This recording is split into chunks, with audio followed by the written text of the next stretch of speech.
But I'm going to call the meeting to order at 5:17. It is Wednesday, March 8th, 2023. And since we have our full 5 members, I don't have to go through a roll call to make certain we have a quorum. The first thing I want to do is to have approval for Liz Cobbs to become the co-chair of the personnel board. Liz has been very active and has spent a considerable amount of time with Joellen and the town, Amy, in regards to the compensation and classification study. Liz is agreed to continue with this role, and it can also to continue to make the presentation at town meeting. So I would like the board to approve Liz's title to co-chair of the personnel board. Be happy to make that motion. All right. So I would like to make a motion that Liz Thank you. Cobbs Thank you. will become the co-chair of the personnel board, Second. All right. effective immediately. Well, you know. Not to lose the minutes, not to lose the clerk. Oh, I So- kind of messed that up. oh, Anyway. no. All right, so all in favor? Aye. Aye. All right, that's unanimous, and thank you all. And thank you, Liz, for Yeah. your involvement and work on the compensation and classification project today. So, tonight, we will be hearing from Joellen.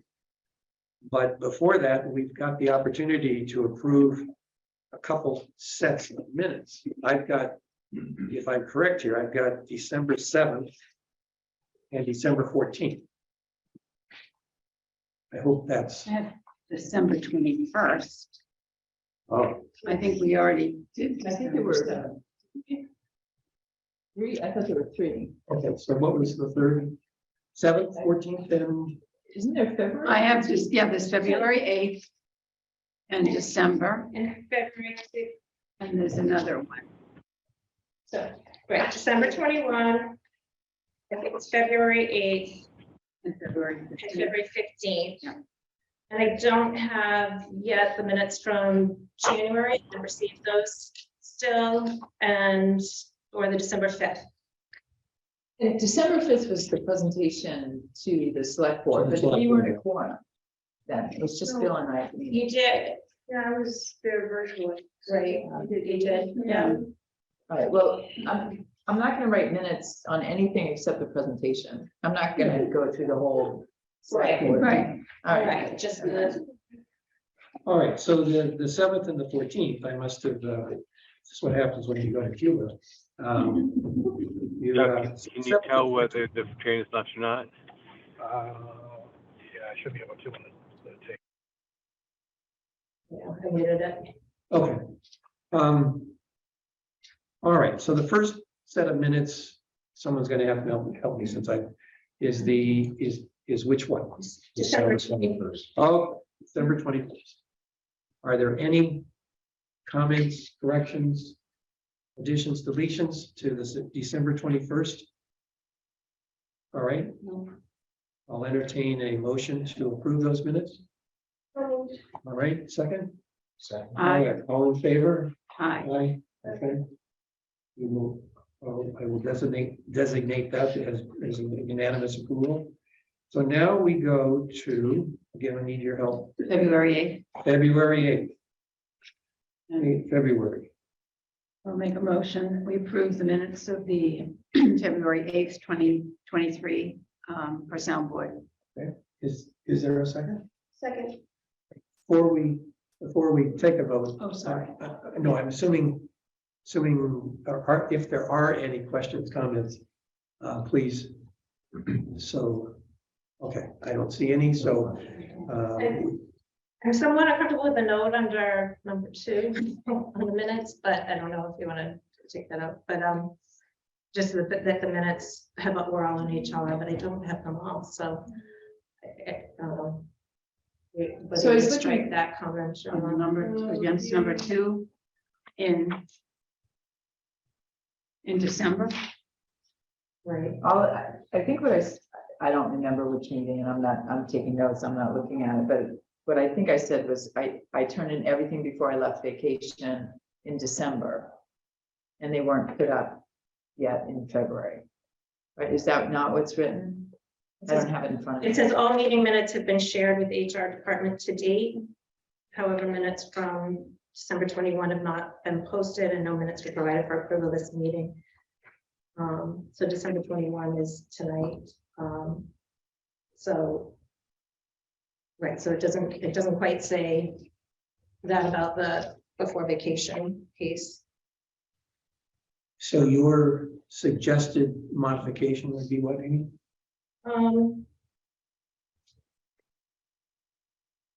Even if it just, Well, I would just say my suggestion is to just to delete that, I don't think it adds to the minutes, I don't know that it's necessary. That's my suggestion. Okay. Nancy, Liz, and Joe, you understand at least what's being proposed here? Sure. Fine, it's not substantive. Yeah. Exactly. Okay, so I, as the chair, will go ahead and say we will delete that. Now we're back to any other comments or questions? Okay, so I have moved in a second. All those in favor of the approval? Sorry, Oh, I go think ahead. we need to- well, I'm just wondering if we need to change the motion to approve as amended instead of just approved. You do. Good point. Yeah. Yeah. So, Want to do the motion again? Nancy, could you Right. give your motion again? And that please? was for the 21st of December, right? No. It was the February 8th. All February. right, okay. All right, so I would like to make a motion that we accept the minutes for February 8th. And excluding As amended. as amended, okay. Second. All right, then all in favor? I Aye. Right. So who's gonna amend them? I'm not volunteering. So, okay, and then they get posted from there, right? Okay. All right, thank you, Amy. So now the next one is the February 15. 15th. And before we do a motion, any question or comments or suggestions, edits? Okay, I'll entertain a motion for approval of these minutes of February 15th. I guess I'll have, neither one was here, so I will make the motion that we accept the minutes from the personal board of February 15th, 2023. A second? Right. Okay. So all in favor? Aye. All right, so that's the 15th. And we are set, correct? So we're ready to move on to the classification and compensation study agenda item number 3. What time is Joellen? she's on. She's here. on, okay. Yeah, Well, I guess I'd sort of like to invite her to share her whatever with us so that we can move ahead with her having her presentation. And I think that will spark some questions and then we'll probably get into employee meetings and those. So I'd like to welcome Joellen and to invite her to present the GovHR presentation and discussion tonight. All right, well, thank you and good afternoon. And I have a PowerPoint that I put together. In your packet, part of it is in there. Let me just make sure I can share my screen. Somebody has to allow me to share my screen in order to pull up the presentation.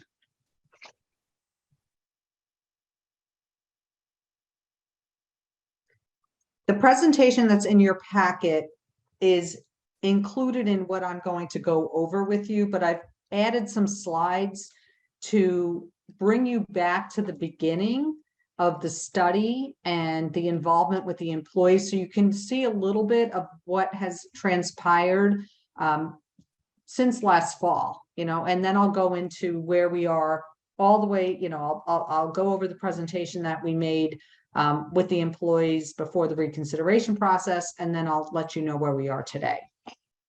So, okay. Great. Okay, so here we are, and thank you for having me. It's good to be here. I'm sorry I'm not there in person, but I'm still recovering. So, okay, so these are the items that I'm going to go over. This really does dovetail with what I talk with the employees about, but I'm going to go over it in a little bit more detail with regard to, again, going back to the beginning, the scope of work we were asked to perform for the town, the job evaluation process, and a little bit more about how that was discussed with the employees at the beginning of the study when we started the job evaluation piece.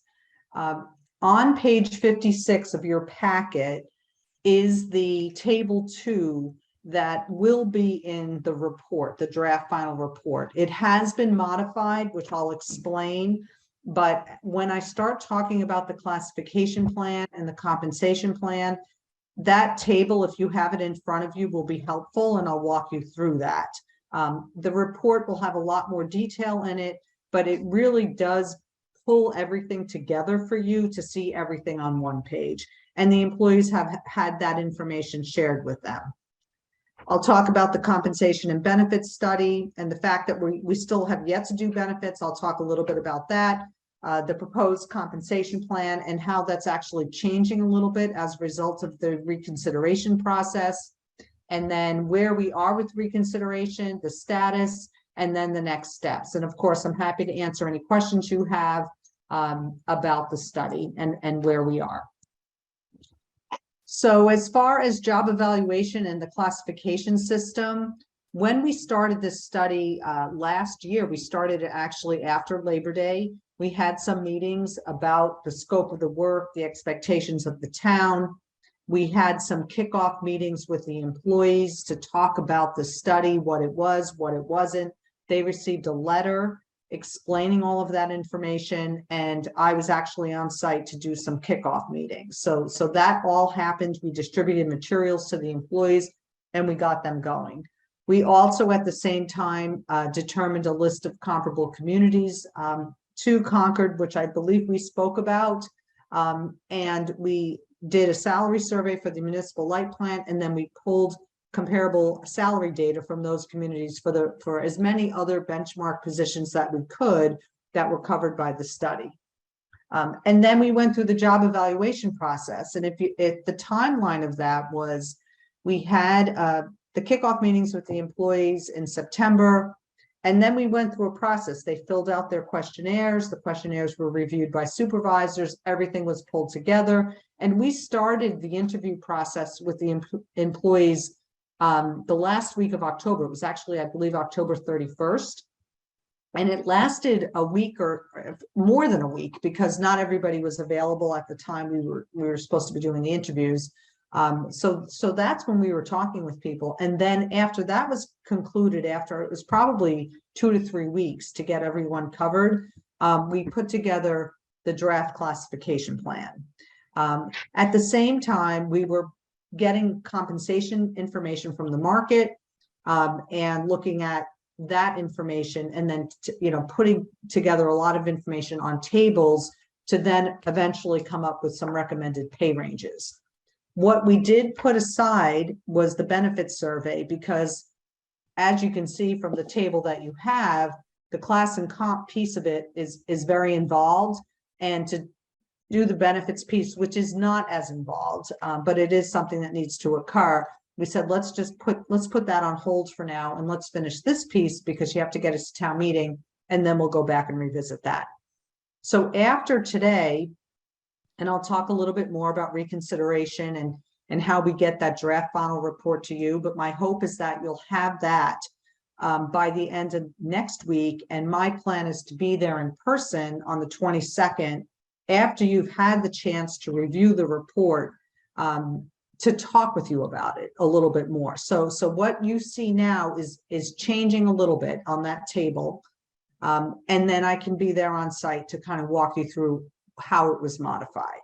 So the methodology is the same, everything's the same. You'll have the narrative, you'll have the meat of everything in front of you to read it, digest it, and then when I come, we can talk a little bit about it. And the plan is for me to be there on the 22nd and then come back on the 27th and be available at your public hearing, should you need me to be there. So the next few slides are slides that were shared with the employees at the very beginning. So as I mentioned, there were some kickoff meetings in September, and we talked about the study. So this information was what was included in that PowerPoint, and I was on site at the time to explain everything to everyone. And I talked about what is a classification study. A classification is a position. Positions that have similar knowledge, skills, and abilities are grouped together within grades to develop the classification plan. And then I'm going to show you a little bit of the job analysis questionnaire, but I went over every single factor in the job analysis questionnaire in detail, answered questions of employees. And then, you know, we had the ability to have people fill it out electronically on paper. So there were multiple ways for people to get the information to us. And then the last point on this slide was something I talked about a lot, because probably maybe what you're hearing, and as you can imagine, this is a really emotional process for people, and we're very in tune with that. And when you do a classification and compensation study, you know, you're looking at the position. You're not looking at the person. When everyone saw the table that you have, it becomes very personal, but really we're just looking at the position, the minimum qualifications needed to perform the work, and where it should be in the classification plan. So the analogy I like to use with employees is, you know, if you won the lottery, if you decided to leave the town and go do something else, you know, what are the minimum skills needed to perform your job? Like, that's how we wanted people to go through the exercise. And that is not an easy thing to do, because you have talented people, they bring a lot to the table, and it's hard not to look at yourself, but we really needed them to do that. So I went over that in some detail as to how to fill out the questionnaire. So this is just instructions. It's really not relevant to our conversation, but, you know, there's a section of the questionnaire that asks them about themselves, and then we ask them to fill it out about the position. And then you can see there's instructions here about how to do it. You know, so we talked a little bit about the how to after I explained, you know, what we were looking for in the questionnaire. And we asked people to give it to their supervisor, to keep copies, because we were going to do interviews probably 6 weeks after I was making those initial presentations. And we wanted people to make sure that they kept the information that they submitted to us about their positions. So here's an example. This questionnaire is actually going to be Appendix A in the report, but this is these are the slides that I actually went through. So here was the introduction section.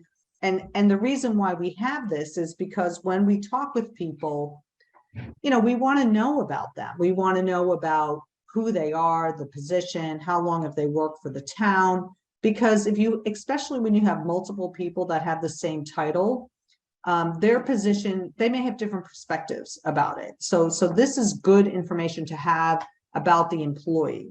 You know, so we say, fill this out about you, but the rest of the questionnaire, we want you to fill it out about your position.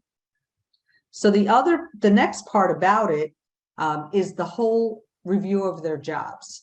And, you know, when you go through this process, and one of the outcomes is updating some job descriptions, it's a really good opportunity for you to capture institutional knowledge. So in the questionnaire that we have people fill out, we say, tell us about your job. What is your job summary? Did you review your job description? And do you have any changes? You know, so some people said, no, I'm fine. And then we say, move on to answer the questions about the job factors.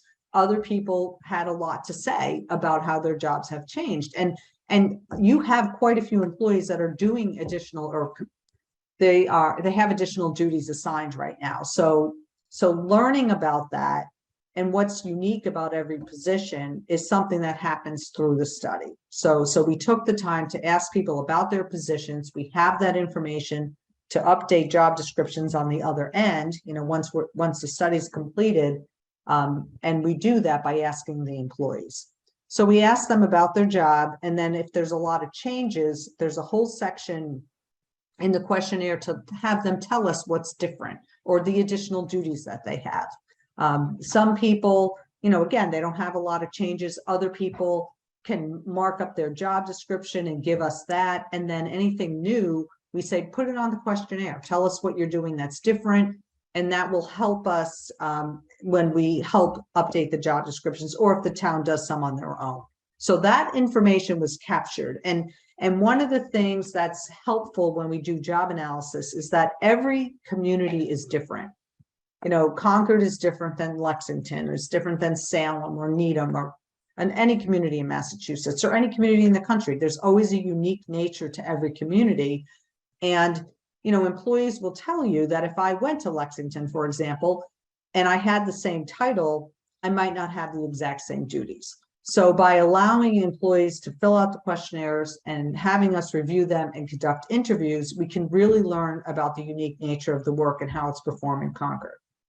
So we talk about the job description piece and their duties, and then we go through all the job factors. So I only have the first one here, but what I want to show you is how the questionnaire is set up and what we ask the employees to do.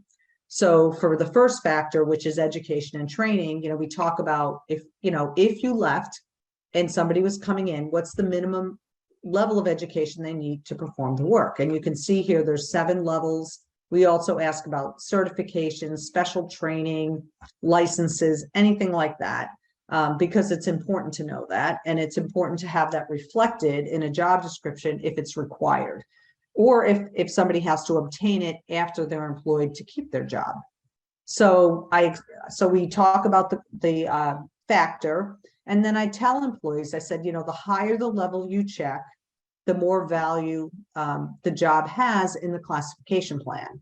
And I talked about internal equity and what all of that means. So people knew going into it, if I check the master's degree level, that's the highest level of education, that's going to have the most value.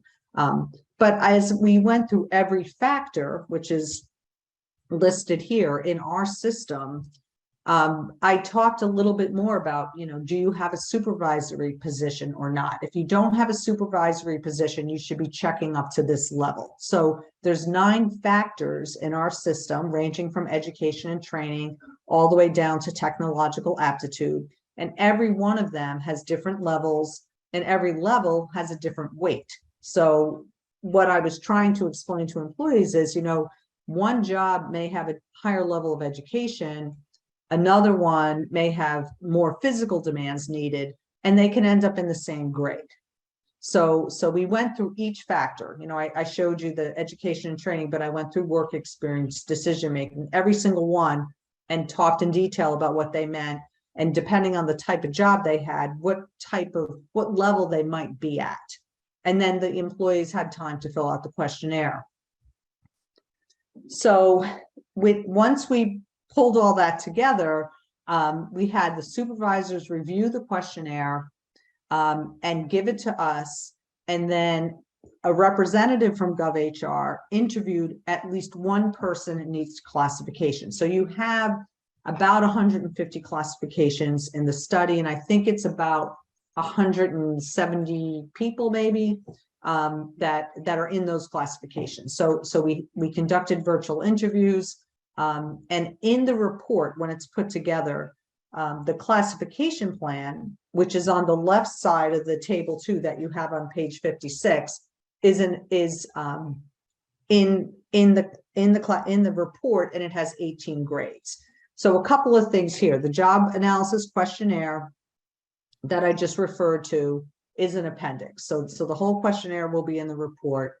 The classification plan, and what I explained to the employees, establishes what we call internal equity, which complies with the Massachusetts Equal Pay Act.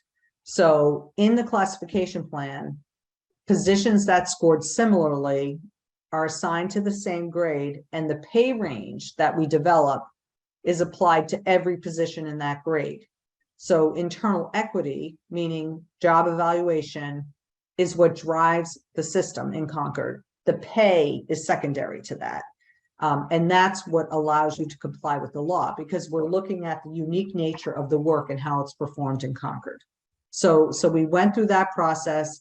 We made a recommendation on some title changes, and we developed the classification plan. So originally, it had 17 grades, but through the reconsideration process and some of the things that we've learned subsequent to the initial draft, we've actually added a grade at the very highest level, and I'll talk a little bit about that, but we've made some modifications. So the one that you have, which actually is classification and compensation on page 56 of your packet, actually has 18 grades now instead of 17, but I'll talk a little bit more about that. And when you get the report, you'll see how it changed. So the 18 grades are broken out into 4 bands in the classification plan.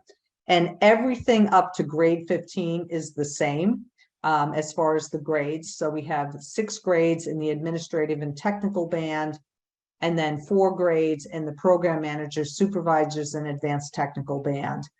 And then another 4 in the division directors, managers, and advanced technical leaders. And then we had 3 in the leadership team and senior managers, but we realized that we probably needed to add 1. So we recalculated the skill levels, and now the new plan has 18 grades instead of 17. So the next thing we did was the compensation and benefits survey. And the benefits survey, as I mentioned, it's kind of in the parking lot. We'll get to that. But one of the things that's important when you do a compensation survey, excuse me, is to determine comparable communities. So we went through an analysis to do that. For your positions, we pulled pay plans, and for every position that was a benchmark position, meaning it existed in other communities, we tried to pull data in. I think one of the things that's unique about Concord is you offer more services than some of the other communities, like the visitor center, the light plant. Some of those are a little bit unique. You know, there are other communities that have light plants, but it's not the norm. So we pulled in as much information we could on the benchmark communities. We knew we had a light plant, so we developed a salary survey for benchmark positions in the light plant separately in order to get data. And then in that salary survey that we sent out, we defined the position so we can make sure we got the right title. I mean, sometimes it's obvious if it's a director, but sometimes the titles are a little bit different. So by defining it, we could make sure we got the right data. But as far as the rest of the non-union positions, we pulled pay plans and we populated it ourselves. And we do a lot of work in Massachusetts. So we have data and we collected more data and we were able to pull it all together for you. So when we looked at those comparable communities, and you might recall this, and this is an appendix in the report, the entire analysis is in the report as Appendix B. Appendix A is the job analysis questionnaire. Appendix B is the comparable community analysis. We get our information from the Department of Revenue, Massachusetts Department of Revenue, in the event anyone wants to look it up. And these are the criteria that we use in Massachusetts. So you can see we have population proximity to Concord, because obviously you're not going to, compare to a community on the South Shore in Western Massachusetts, but the rest of them are financial. And the reason why we do that is, we don't want to make a recommendation to you unless it's based on ability to pay. So we go through that analysis, we look at this criteria, we assign weights, and then we determine a list of comparable communities. And so for Concord, these are the comparable communities. So there's quite a few. I think there were 20, if I count right, I forget. So we did that for the comparable communities for the town, Acton, Andover, all the way down to Westwood and Winchester. And then we also added in communities for the light plant and for water. Those are technical positions, and we wanted to make sure that we had enough data in order to do analysis. And one thing that we also did was for the light plant, we really started to struggle, and I have had this happen to me in other studies in Massachusetts. I've done light plants in Massachusetts, in Wisconsin, in Michigan. It's another state where I've done, in Illinois. The technical natures of the job commands a higher salary. So we were able to then pull those out, just the really technical jobs in the light plan, and develop another plan, which I'll talk about. But we also needed some more data. So we went to some other communities that we know that have light plants in order to get that information. And then again, water, those are technical jobs, they're in high demand. So we went to 2 more communities that we knew had those positions in order to get information. So just a couple of things on the salary and benefits. I'll go through this quickly. We did this for the light plant, but even with the information we pulled from pay plans, when you do a salary survey, it's a snapshot in time. So we did this, we started it, it's in the current fiscal year.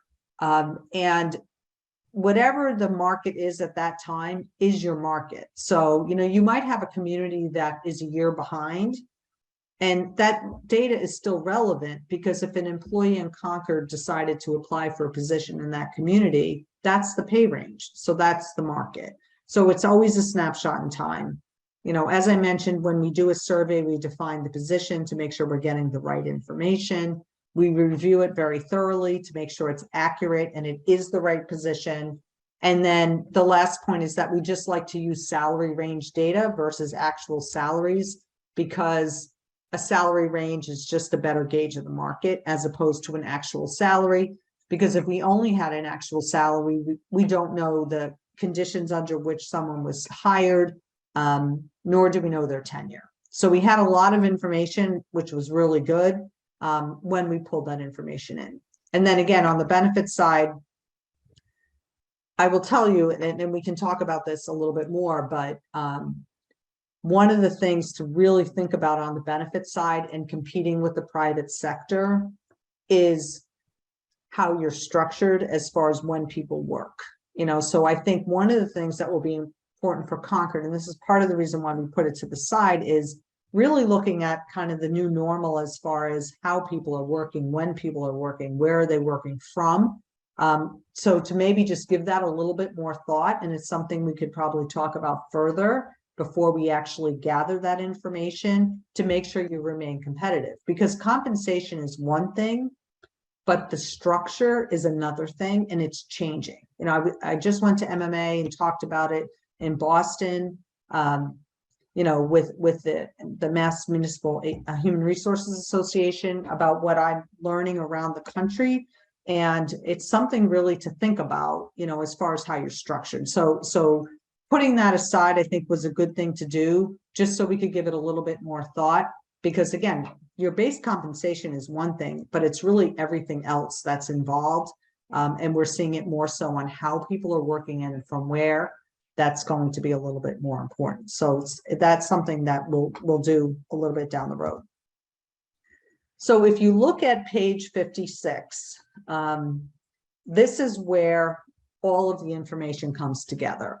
This is the information that was shared with the employees. But again, it's going to be a little bit different when you see your report, because of the reconsideration process and the things that we heard from the employees and how we thought it should be modified. So we calculated pay ranges at the 85th and the 95th percentile. So that table that's in your agenda packet, on the left side of it is the classification plan. It has the position, it has the overall score, the JFA scores, the job factor analysis score. It has the skill level, which is the points assigned to each grade. So there's a number of points in a skill level. So in the future, if you classify a job and it scores X number of points, it goes into the corresponding grade. The left side is the classification plan. The right side is the compensation plan, the proposed compensation plan. And we were asked to calculate at the 85th and 95th percentiles. And so that is very high. I will tell you that your pay ranges are competitive with the work that we've done around the country. And I looked it up before the meeting today. I've done 89 studies in Massachusetts alone. I'm sorry, 49 in Massachusetts, 89 in Illinois, and then I've worked in 16 states, and I've never calculated at this level. So that's something I think is notable, and I think it gets to the town and the expectations and the complexity of the work and what you're asking people to do. But again, you can see there's the 18 grades here. Oh, I'm sorry, I still have 17 over here. Sorry about that. 18 grades broken into the 4 bands. And the reason why we do bands is because if an employee is hired in a position in the, say, the administrative and technical band, grades 1 through 6, and that person was going to apply for another position in 1 through 6. And you can see there's a lot of administrative positions, you know, so if they want to go from one level of administrative position to another one, with some training and education, they should be able to do that. But if they want to go to the program manager level, the next band or a band higher than that, it's not only going to require experience, it will also require additional education and training. So that's one reason why we put the positions in the bands. The other reason why is because from the compensation standpoint, we isolate the calculations to the different bands. So when I make a recommendation on pay ranges for grades 1 through 6, I look at all of the data from 1 through 6, and then I move 7 to 10, 11 to 14, 15 to 18. So those are the 2 reasons why we have the bands.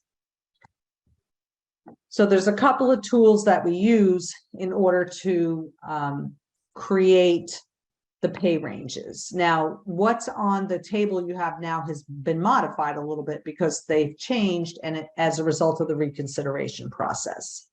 So we use gradation and range spread. And gradation is the difference in starting pay. So you can see here, the gradation changes in the different bands. So the grades 1 through 6 have a 5% gradation. And what that means is grade 2 starting pay is 5% higher than grade 1. Grade 3 is 5% higher than grade 2. And then it switches from 7 to 10, and then it switches again. That just allows us to match the market as closely as possible. And then the range spread, originally, we had calculated a 35% range from minimum to maximum, meaning the maximum pay is 35% higher than the minimum pay. But we changed that to 40%, and we learned that as part of the reconsideration process. So when I said that I calculated ranges at the 85th and 95th percentiles, your starting pay now is probably closer to the 85th, but your ending pay is probably closer to the 95th or maybe even higher, because your current ranges in some cases were higher than what I was recommending. And one of the things we heard was people felt that their future earning potential would have been minimized if the study was adopted. So we took that into consideration as a result of getting the feedback from the employees. So the municipal light plant, the same process. You know, we developed a separate plan, and not all of the positions are on a separate plan. We only pulled out the positions that are really unique to the light plant. So any of the administrative positions are still on the town's plan, because under the Equal Pay Act, we can pull it out, and Amy can definitely speak to this probably better than I can, but we can pull them out if they really are unique and very technical. And you know, it's what I've been saying is I don't just wake up in the morning and decide I want to be a line worker like that. It just requires a very significant amount of training. And because of that, and because of where you would get talent from, which might not be from other municipal employers, we have pulled those out because the ranges have to be calculated differently in order to make that competitive nature, because they're so technical, the positions. So again, we looked at range spread and gradation. The gradation's a little bit different for their plan, but the range spread is also 40%. So we increased that to 40% as well. So with reconsideration, one of the things that in a study this large, you know, you have to get feedback from the employees. So I have to tell you, most times we don't go through this process, but when a study has maybe 100 positions or more, it makes sense to do so. because it's just more complicated. You know, it's not the hardest thing to do, but there's a lot of moving parts and there's a lot of people involved. So we want to make sure that we have reconsideration. So after we made the presentation, or I made the presentation in February, we sent the forms for reconsideration to the employees, and we said, if you want us to look at things again, get back to us by March 3rd, and which was a Friday. And on that Wednesday prior, March 1st, I had some 15-minute meetings set up for employees if they wanted to talk with me a little bit further before they actually submitted their requests. So we build a little extra step in for people that just maybe wanted a clarification, they weren't sure. So we got everything by Friday the 3rd. We asked employees if they were wanted to have some reconsideration for whatever reason, to go back to what they submitted, to see if anything's changed, and then to send the forms to HR and send a copy to their department head. So that's what we asked initially when we presented the initial findings to the employees. So where are we now? So we had 55 requests, 55 different requests, which is about a little over 30% actually of the employees submitted a request. And in the past, I probably had around 25 to 30. So it's probably a little bit higher. But I think one of the big issues was this issue of the fact that the ranges that were on that initial plan were going to limit the ability for people in their earnings in the future because of what the market was saying versus what your current ranges are. So everything was submitted, everything's been reviewed. There's more that's involved before we can finish the draft final report, which I'll talk about. But the main reasons were compensation, like I just mentioned. Some people thought their job might not have been classified correctly, so we took a look at that. And then some people thought, you know, we're trying to streamline your titles from an organizational perspective because you have so many unique titles. Some people were really not happy with that. So they said, you know, we really want to keep our title, my unique title, you know, as opposed to having a more general title. So that was another reason why people submitted the reconsiderations. So what's the next steps? So we've gone through everything. We met yesterday for 4 hours. Kelly, Amy, and Kerry and I updated the plan and sent it back this morning. We need to have more feedback from the department heads. So, you know, there's been a period of time from when we conducted those interviews with employees, when we submitted the initial classification plan.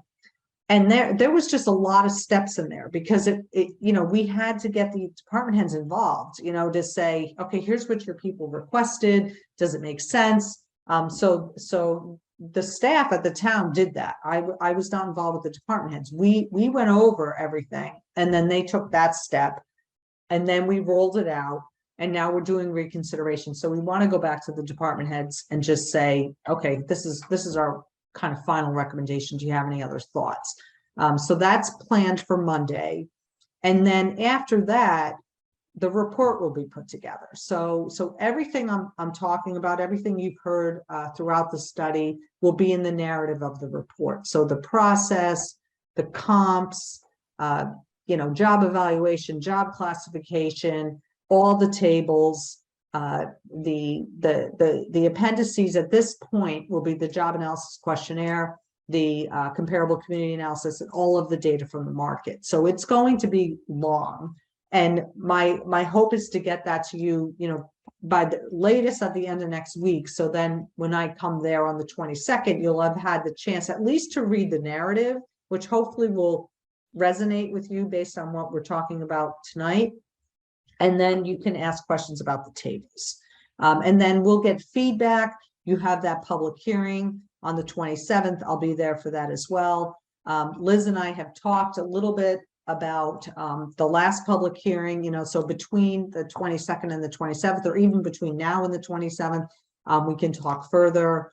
And then obviously you have town meeting. And then our follow-up kind of pieces from the study is we have to update some job descriptions, and we need to do that benefits piece. And I think the personnel board weighing in on kind of where we might want to focus on that might be really helpful as far as recruitment and retention of employees. Joanne, That's, appendices, can you hear me? Can I'm you sorry, hear say me? that again? Hi, this is Liz Cobbs. Mhm. Our picture is very small, so I don't know if you can see me, but I'm waving now. I can see you. Okay, so in the appendices coming as described on this slide 23, can we also see the reconsideration request? And Yeah, you have that. Well, the town has that. That has the list. Mhm. So, okay. so I in- probably won't put that in the report, but I think you can get that list because we went over it yesterday. So there I any can reason I can send it back. We had some color coding in it. I can send it back though and make sure that you have that. I guess I just want to clarify, do you mean like the request from the employees that have, is there an issue with, I mean, would those need to be redacted in any, like, I'm just curious, I don't know. Or, I don't know that they're confidential. I do Yeah. think there are things that employees may or may not be sensitive to. Right. So, but I don't think all of them would be. There wasn't an expectation that they would be confidential, that we put out that I can think of. I think it's just making sure that we're gathering all the information as Joellen said that we were working on yesterday. What's your recommendation, Joellen, on how do you normally address that with the reconsiderations? I've never made it public, I mean, and again, I've only done maybe 10, I mean, I've done many studies, but in the larger ones, I think the idea is employees need to say, I've got a question. It's really a question. And I don't know if this is done right. And we miss things, sometimes we do miss things. And so that's why we do this process.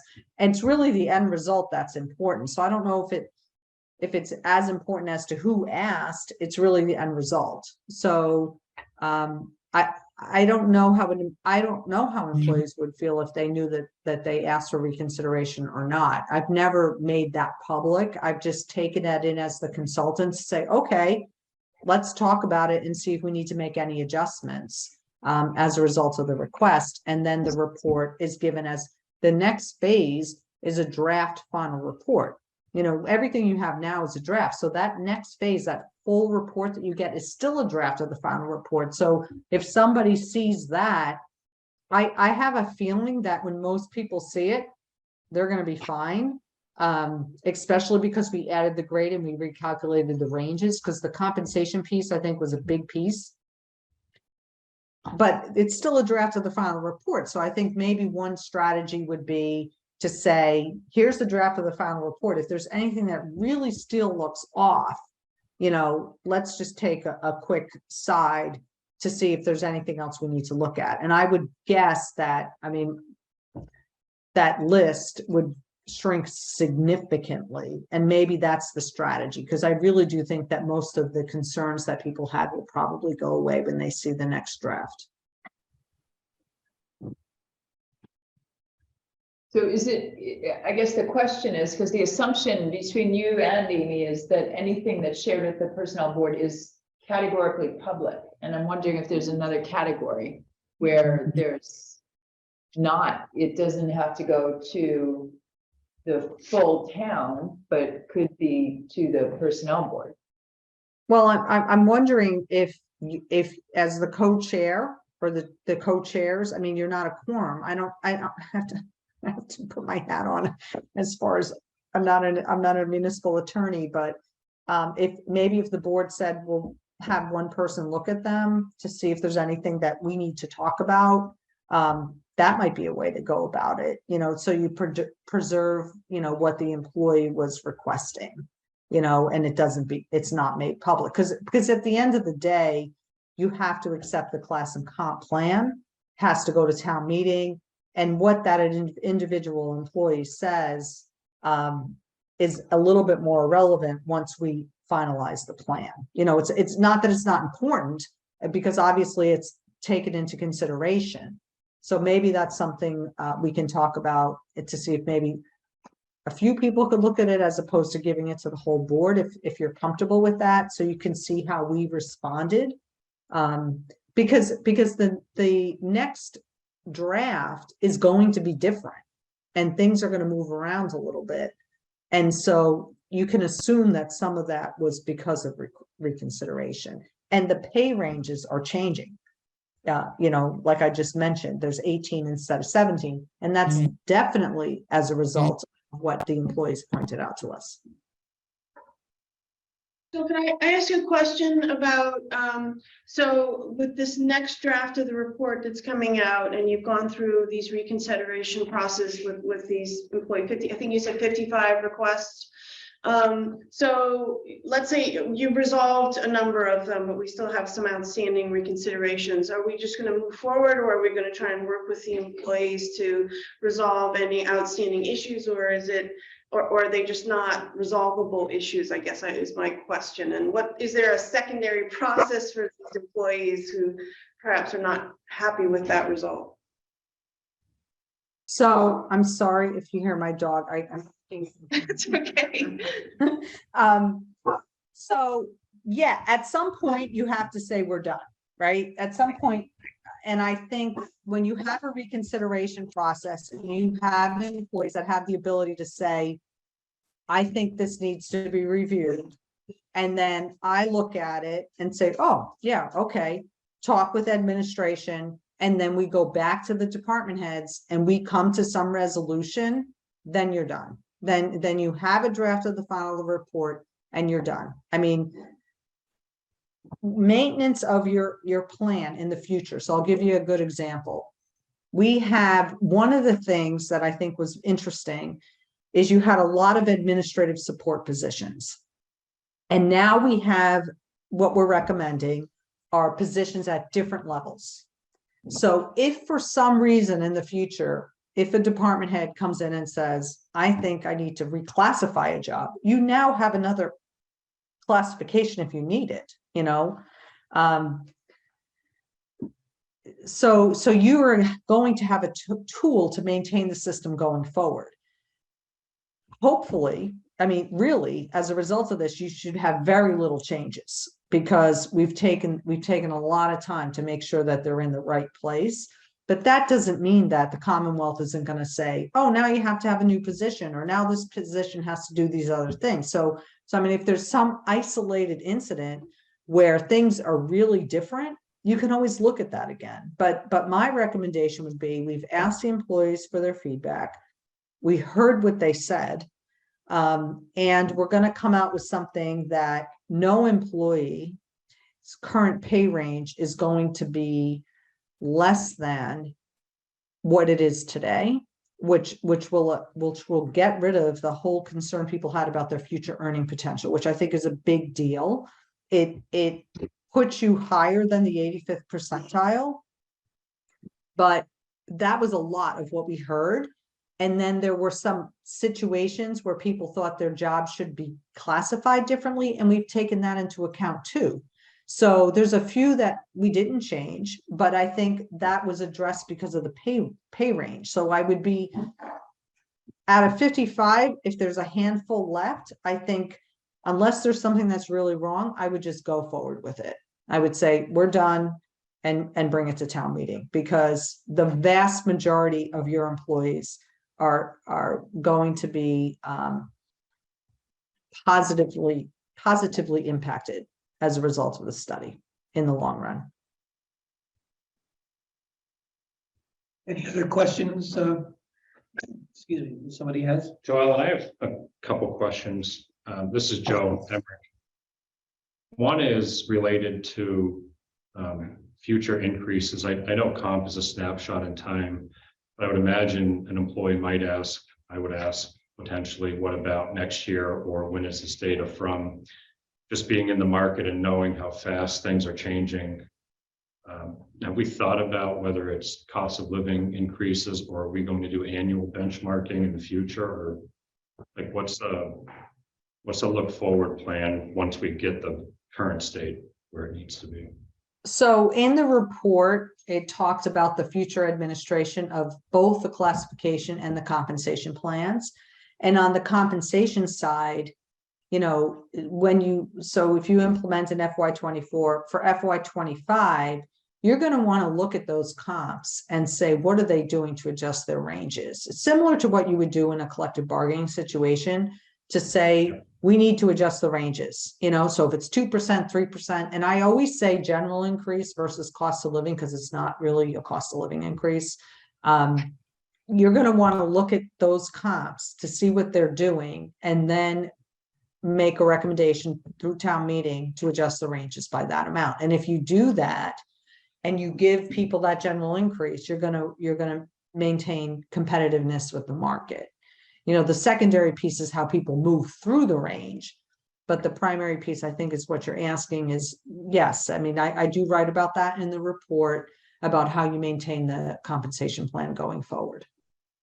Okay, and then I know the MEPA, the Mass Equal Pay Act, and maybe I just missed this. So in the ranges that are on here, they seem to be internally equitable from job groupings. Did we run or plan to run actual pay? Was that part of the process? My understanding of the law is the range is part of it, but the more important thing is the people that actually fall within these grades when you look at what they actually earn. That may be a follow-up or just a question I have. Yeah, that might be a follow-up on your end as far as how, because then the whole gender and, you know, piece of, you know, okay, so now you've got all these people in the range, and are all the women at the low end or the men at the low end, you know, that I think you would want to look at internally. But what we're establishing for you is internal equity, which complies with the law. So then how it actually affects people, I think that would be a secondary piece. And maybe this is a town question too, and I'm trying to translate private to public sector. Is there a target within the range where we want people to be based on their job, or is this years of experience, education? Like, they're pretty wide ranges, which I'm used to. And I guess the question behind that is like, is the minimum in these ranges a 50th percentile externally, or a little confused on the 85th, 95th, or is the maximum of these ranges the 85th, 95th? So the minimum is the 85th. Wow. Okay. Yeah. The minimum.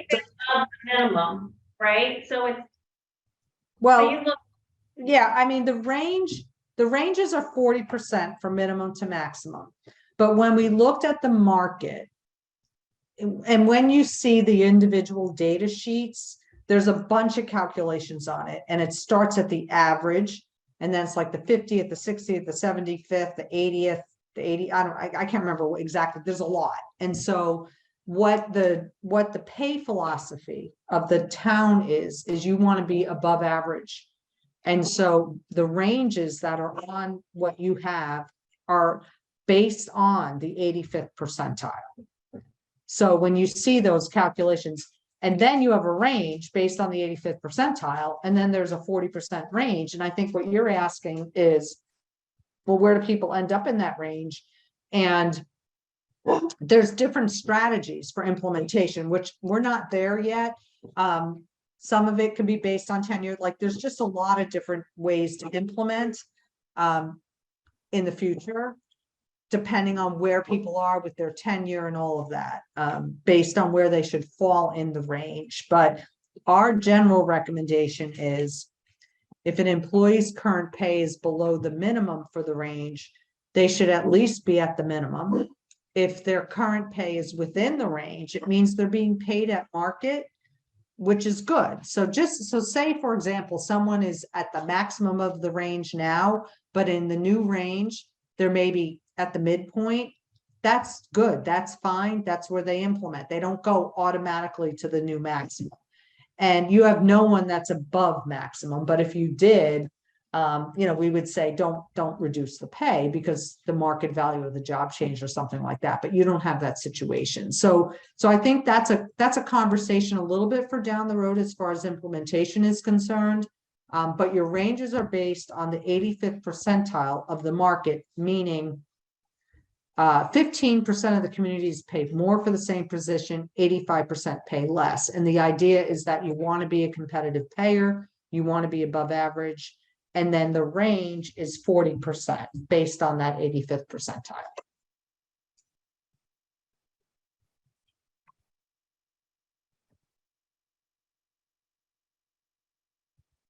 Thank you. Any other questions or comments? Joellen, just a couple from me, Bill Rodcheck.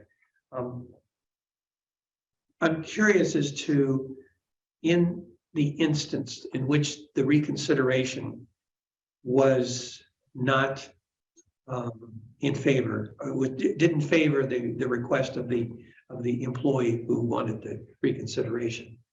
What do you have, or what do you suggest is the communication vehicle to go back to that employee? And what, from your other studies, have you seen municipalities do?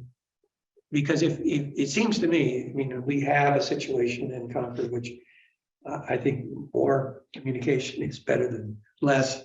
And if we have to, in this instance, based on your experience, think it's more advisable to, have conversations one-on-one with these employees who are not necessarily going to be happy because what they wanted to have happen is not going to happen.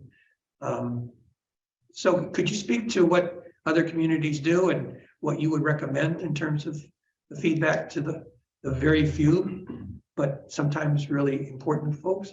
Yeah, I think that obviously communication is critical. And, for a lot of people, it was kind of somewhere in the middle. I don't know if they wanted their job higher because they thought of the pay range or what, or so-and-so's in this pay range and why am I not in this pay range? And so we're taking some of that into consideration. I think for the most part, what people requested, I think we're addressing. I think there's probably a few that were like, no, that, it doesn't make sense to change it, but they're not being hurt by it.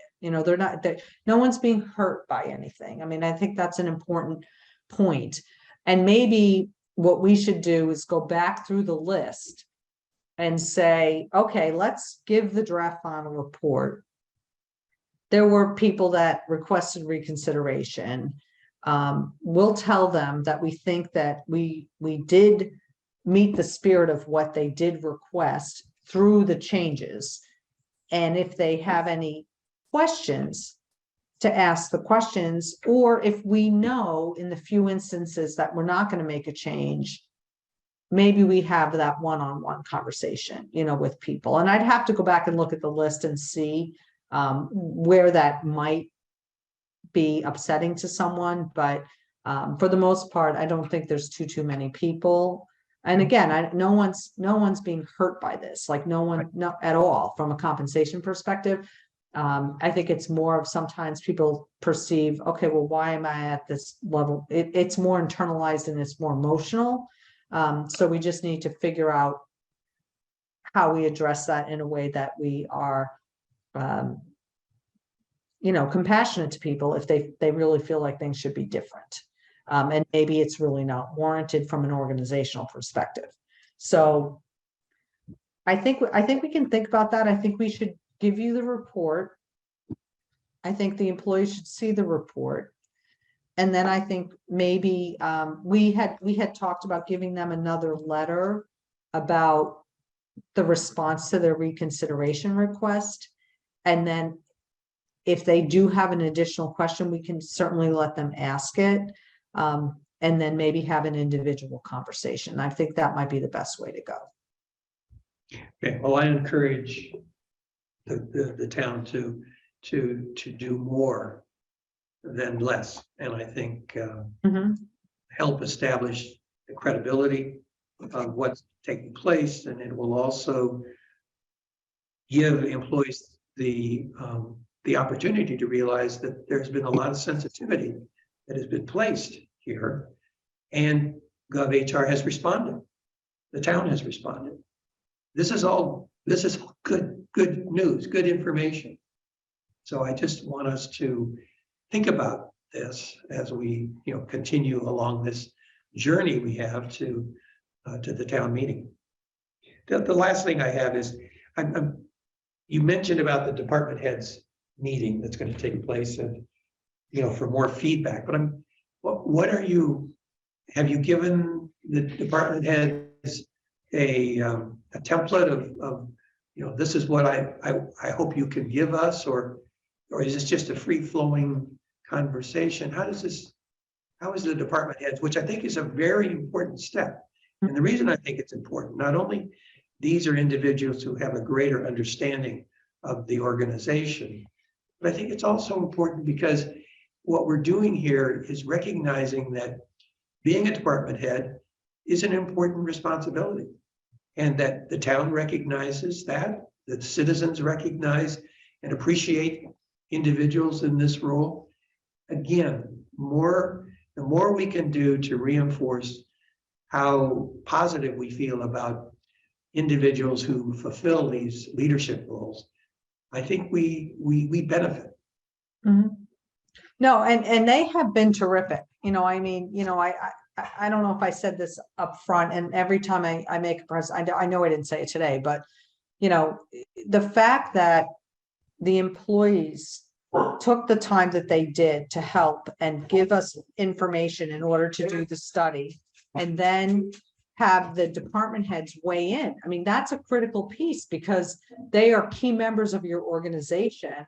And so we had to do that because they know their positions best. And some of them had concerns about like whole classes of employees to say, these are really technical jobs. We're having difficulty filling them. Are we sure they're classified correctly? So we had those conversations and we got that feedback. So we need to circle back with them to say, okay, we've made these adjustments based on what you said. Gosh, I really hope my dog is not making that much noise. And got that feedback from them in order to make sure that I have to move. Got the feedback from them to make sure that they're comfortable with what we're recommending. So we are going to do that. And the point I guess I want to make to you is that they have been very responsive and very helpful in all of the process. And I don't know if you know this or not, but you have a question from one of your select board members, I think, that wants to be asked as well. So before we acknowledge Terry, any other questions from the personnel board? Just a clarification at the end there, Joellen, I was distracted for a sec. I didn't quite say, you said something about the public hearing, I think, and there was a select board comment. What comment were you referring to? No. I was just saying, I don't know if I said anything about the public hearing. I mean, I'll be there for the public hearing, but then I just mentioned that I saw that there was a hand raised from a member of your select board. That's all. I actually, Kate Ryan here, I actually had one question. You had mentioned the new grade that you added or banned, the 18. Now there's 18 instead of 17. Could we just hear a little bit about that and why it was added? Yes. So there was an issue with some of the public works supervisory positions, your superintendents, where we needed to, it wasn't a grade 18. The positions that were at the highest grades were always the same, but we needed to probably build in another grade. So we added a grade 15 and renumbered 16, 17, 18. That's what we ended up doing. So you'll see the difference. The difference is in that highest band. And we thought, you know what, we need to break out a few more of these positions into a separate grade. You've got some stuff going on in public works with solid waste, recycling, highway. There's just some work that has been consolidated, water and sewer. Those are just very technical jobs. And we thought you know, and they're in very high demand. You know, if I put the other hat on of trying to get talent for communities, we just decided that we needed another grade. So that's what you'll see that's different. Everything else is kind of intact. A few positions have moved around, but that's why we added the other grade. Any other personal board? No, that was good. I wanted to figure out where the new one was coming from. I thought it was at the very end with the higher up department heads and stuff, but it's not. It's with the public works. Okay. Okay, any other questions before we entertain select board? Terry, would you like to recognize you? Hi, thank you. Can you hear me? Yes. Hi, so I have a few comments and questions. So first of all, I'm very happy to see this. It really looks like a wonderful job on a very complex system. And you probably don't know this, but I know Joe Ellen from way back. When Joe Ellen was working in Northborough and I was working in Sudbury, and we both worked on these classification plans many years ago. So having seen these before, I know it's involved and I've actually done them, and this is a really excellent job. I have a few questions. So how many years, Joellen, do you think, you were talking about annually to put in the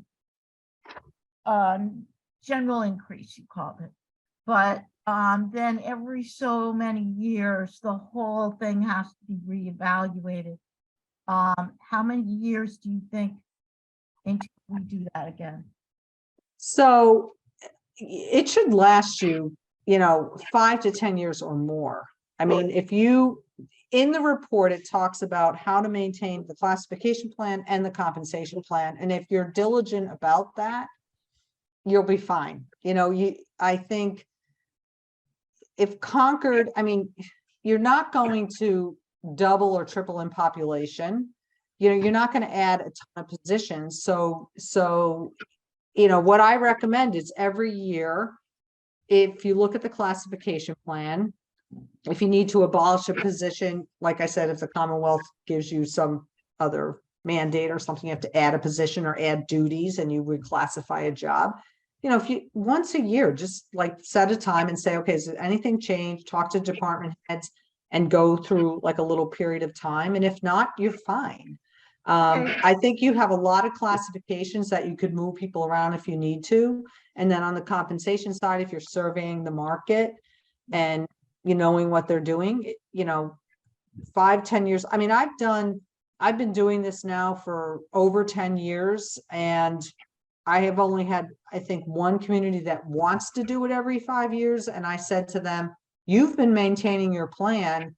Let's just study the compensation and give me your new classifications and I'll double check them for you.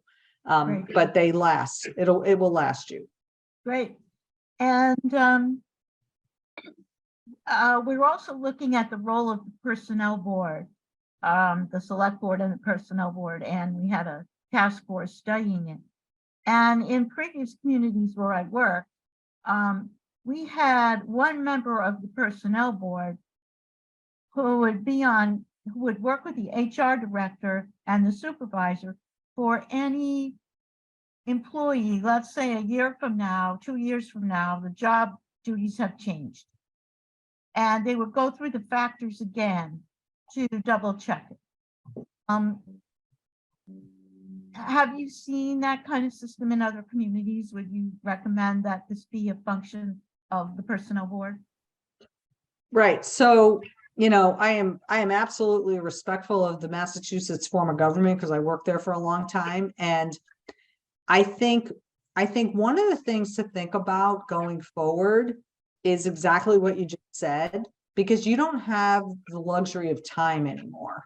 You know, I mean, you have to have this go through town meeting. I mean, when you're in other parts of the country, you have council manager form of government. It's like fast, you know, and you are in a town meeting form of government. So not only do you have the town meeting consideration, but when you go to reclassify and you have a long process, it's hard for you to remain competitive as an employer. You know, if a department head comes in and says, I need this, and it takes 6 months to get the job done, and, you know, it's just difficult. So I think it's maybe a conversation to have, you know, in relation to what I was talking about with regard to the benefits and the accoutrements that go around compensation, of like, what's the best way to do this to be as nimble as possible? Because things are competitive, and I don't see that changing. I mean, I have studied this for years, and your talent is not going to all of a sudden come back in abundance. It just is not going to, you know, there's a demographic issue as far as age,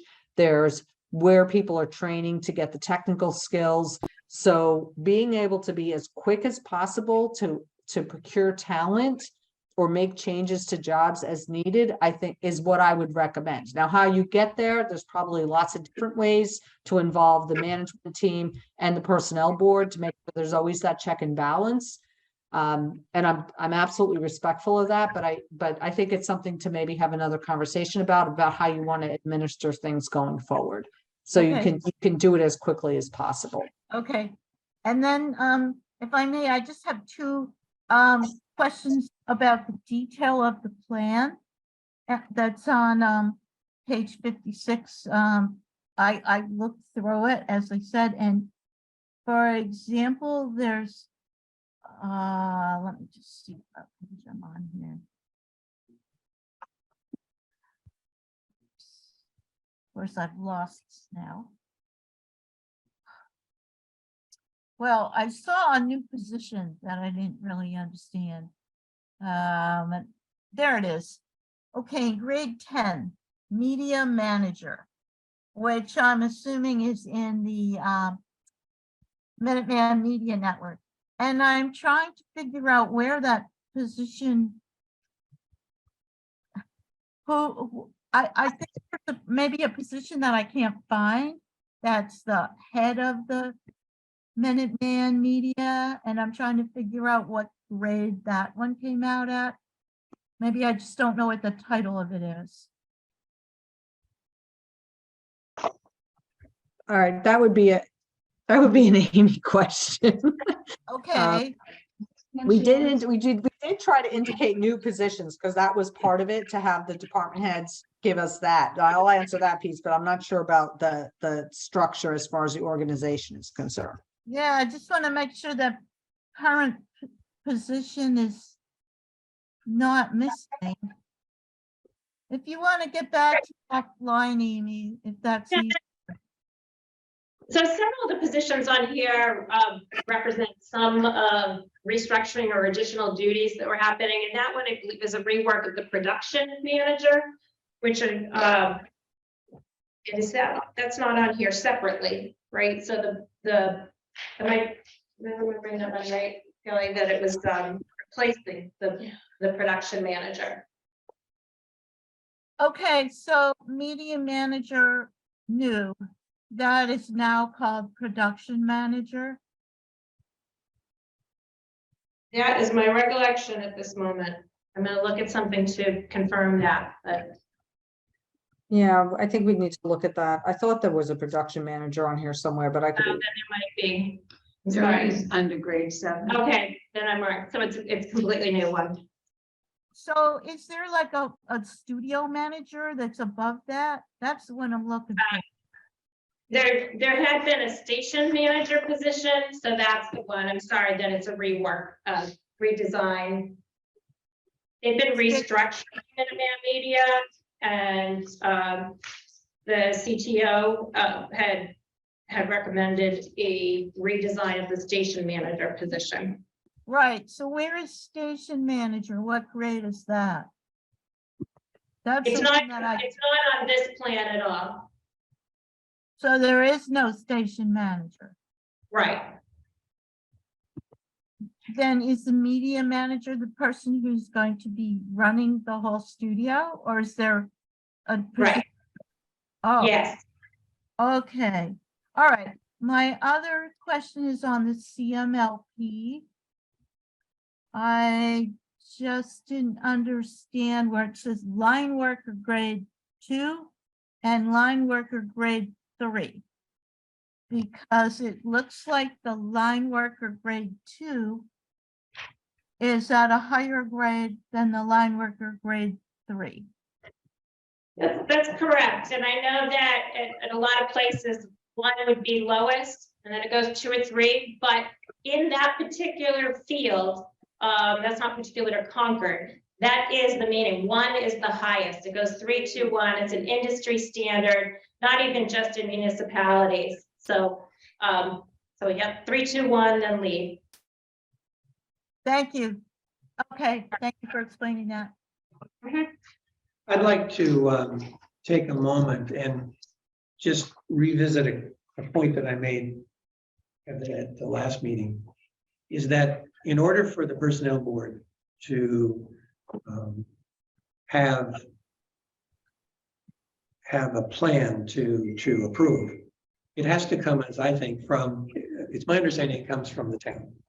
So the town manager is responsible for giving the personnel board essentially the okay from the town that this is what the town wants.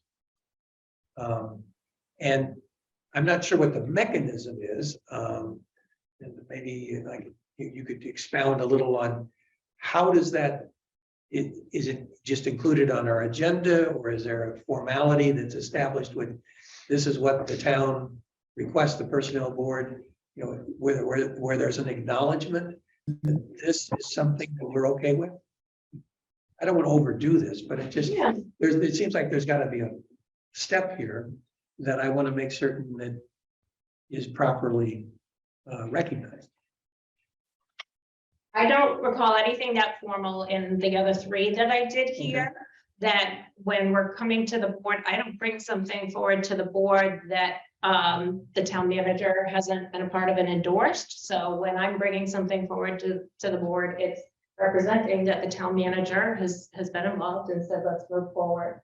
And I don't recall any more formal recommendation than that, like in writing or anything in the past.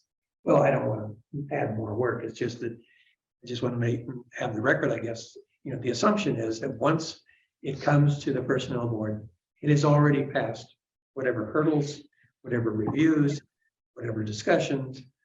So it's ready for the personnel board to act on. That's fine. That's fine. All right, before we entertain outside, Sorry, I didn't see agreement from the town manager. Is that correct? Oh, I'm sorry. Yes, and if it would be helpful, we can put something more formal, put something in writing that says this is our recommendation. I'm happy to do that. I have been involved in the process, not to the extent of these 2 ladies here and Joellen, but many hours into this, and we are down to, I think, just a handful of reconsideration requests. So I couldn't say right now that we're ready to recommend it, but we're pretty darn close, and I'm happy to put that in writing so that you have that in case there's any question.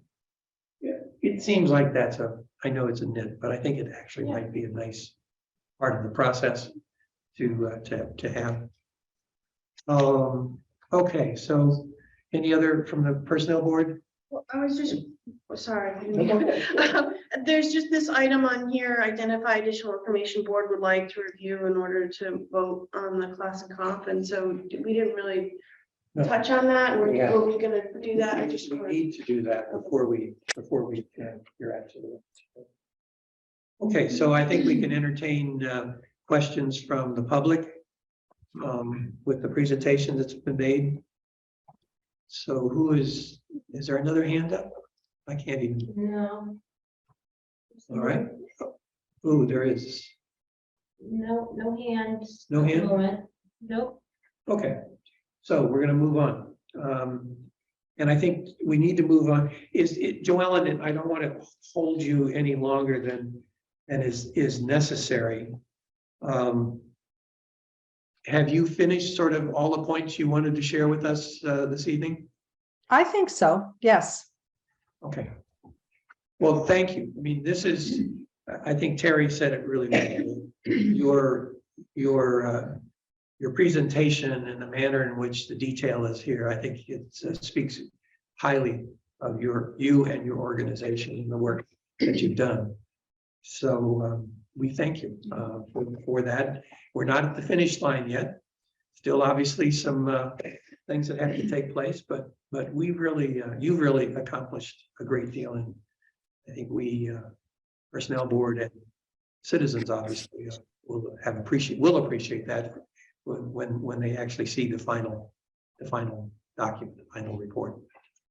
Okay. Well, I thank you. appreciate that, and really, the town employees, they deserve a lot of credit. They really, really do, because without them, you can't do a study like this. So, you know, I don't want to lose sight of that. I think they've been terrific, and the staff to work with on the nitty-gritty piece of it. But the fact that the employees gave us the information that we needed, you know, we very much appreciate that as well. And it's been a pleasure working with everyone, and we're getting there. We're almost there, I think. Okay, great.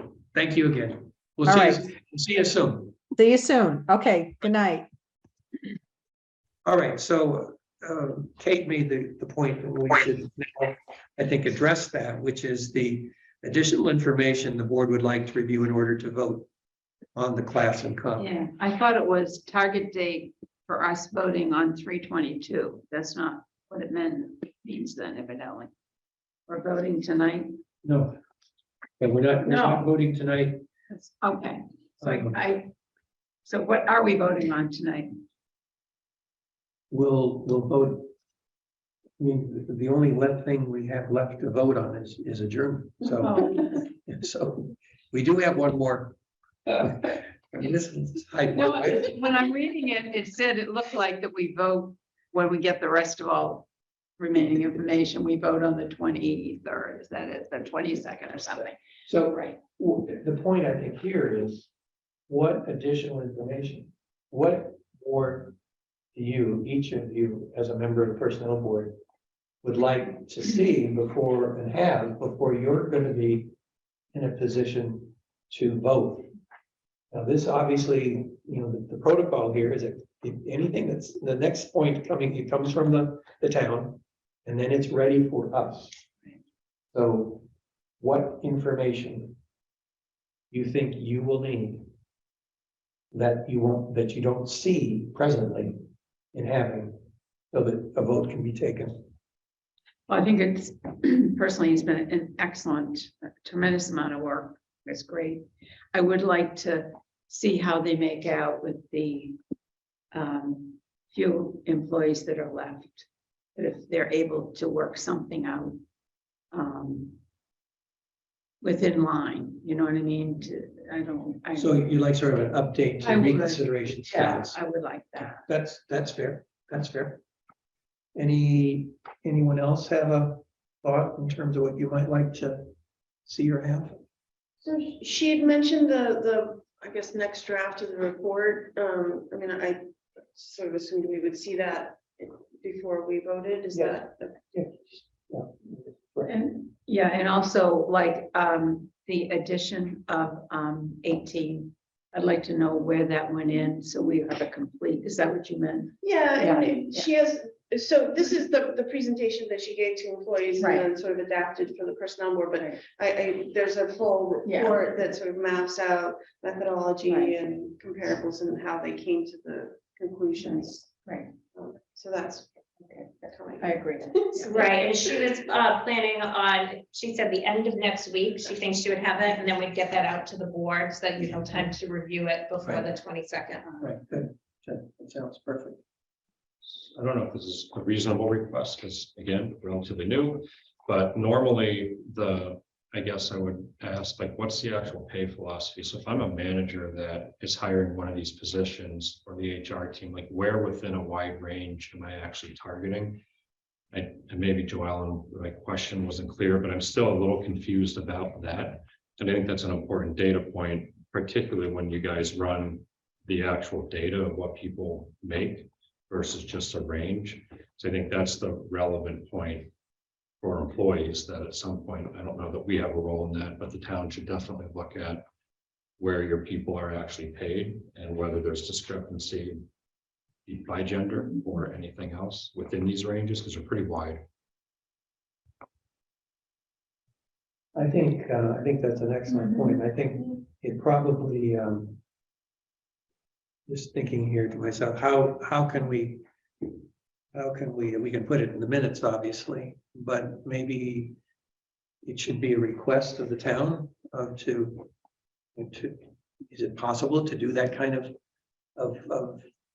study or work in order to answer the question that Joe has put on the table? Well, there's different levels of work involved in that, but I will say that, and where the board is clearly involved in my mind, is determining what the salary policy will be. So every year, the personnel board, after town meeting and after any adjustments have been made to ranges, adopts a salary increase policy for the upcoming year. And so with a new plan, then we need to have a policy that addresses how are people paid within these ranges. So that is the next stage that my understanding is that Joellen is also going to work with us on. A bit different than a pay equity audit, which is a bigger undertaking, but related in that we have to look at now with all these ranges, what are people's actual pays, where do they fall, what does this mean, where are we going from here? So it's another stage of it.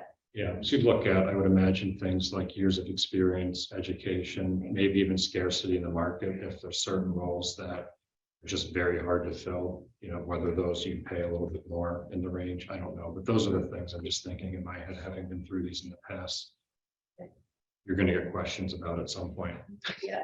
Yeah, the work is not done once the schedule is done. Yeah, There's a right, lot, yes. there's a lot still. Yes. But this we need a is great schedule start, to know- particular schedule. Yeah. and then Right. You have to apply it. Right. Yeah. So Joe, are you worried that by accepting it as is, without doing a pay equity audit or whatever is needed there, then we could be in a difficult situation if employees question that before the next stages were done? I mean, or should those be done in tandem? Is that what you're worried about? So the ranges seem, I mean, I didn't do the study, but like, it's not that, it's more the application of the ranges and where people actually are. So I wouldn't have a problem, I don't think, approving this. I think the question is like, how does it act when we are actually paying people in these ranges? They're wide, and that's the part that I don't know, and that's town, like you guys manage the town and pay your people. So I don't have an issue with this whole classification. It's more, still doesn't answer the question of whether we're actually paying people equitably and making decisions on where in the range on a consistent standard manner. So it's the pay philosophy. If that was defined, I think without knowing the impact of all of that, I'd be very comfortable. If we at least had some general guidelines on how we would determine where people fall within the ranges, or you know, where a hiring manager might target within a range. Or like if you look at, I'm just looking at one now, you know, the grade 8, it could be between 72 and 97,000. You know, But they would never not lose any money. So wherever they're at, they would still be at. But if they were below that, you would be putting them up to the very beginning, right? So- Right. so I guess like a question, and sorry, I'm going deep on this. So you have an assistant treasurer position that comes open, and you've got the range that I'm looking at is 72 to 97. You know, where do we actually target hiring someone in that range? Like, and how do we define that so that we can apply the range as consistent? I think that's what I'm asking. Yeah, I was trying to understand. Sorry. You were asking if somebody was coming in versus where somebody would come in, an existing employee would come into the plan. But I think we have both of those questions. Right. And we've had some of those conversations internally, but until the plan is set, we can't really do the full analysis. But I can appreciate both of those questions, and we need to be able to respond. Maybe we can put something together for. I think just to add on to, I think it would be helpful to know what additional work has to be done. I mean, so that there's an opportunity for the personnel board to say, okay, so you said you were gonna do this. And we need to, I think, at least understand what this is, and if we have a comment or contribution to defining or refining, I think that would be beneficial to everybody. But until we actually have something written down that we can, all of us say, okay, this is how we're gonna proceed. And these are roughly timelines that we're going to try to accomplish. You know, we have a goal. I just think we need to define this in writing. I think it would be helpful for everybody. That's on the list for the notes here. That's on the list of things we'd like to see. Well, I'm not, you know, I think Joe made a good point. I think what we have from a presentation from Joellen, the class and compensation. I think, and that's what the town meeting is going to be about. This, what we're now talking about is more of a detail. It's important detail, but I don't think it's necessarily relevant necessarily. I don't think we have to have this in order for me to vote on the comp and classification. Right. I don't know, Liz, if that made Yeah, sense. So just to be clear for the type write-up, you had a question that we really need to see next steps in writing. Mhm. And that is not, there were a precondition to going to vote. That's correct. That was the point I was trying to make. Okay, have we? No, that's prolonged. I just wanted to. The door's closed. Question about that, and so I don't want to add work to your plate because clearly it's very full, and so if that's information that we don't really need in order to vote on this comp study, is that something that we could sort of push off like in the parking lot until you have just a suggestion. Is it fair, Yeah. if there's a parking lot, is it fair to just ask that that's part of the vote? When you look at it and say, these are the 1 or 2 or 3, whatever items are that, you know, we're gonna commit to reviewing at a future meeting. Right. Because the plan is the plan. There's just now like, I'm happy to help with this stuff. If it's within scope of role, like I have things I could send you, Amy, that would potentially be useful, you know, in terms of defining the pay philosophy, but those are things that I think would be good for the town to have or consider. We're gonna turn that down. This is, I think, you know, the point here that's been made is I think more relevant to the fact that personnel board can really provide some concrete suggestions, information, and this is obviously important not only to the town, but it's also important to the fact that citizens have, you know, they're going to be the beneficiaries of all of this. So that's good. Thank you, Joe. Thank you.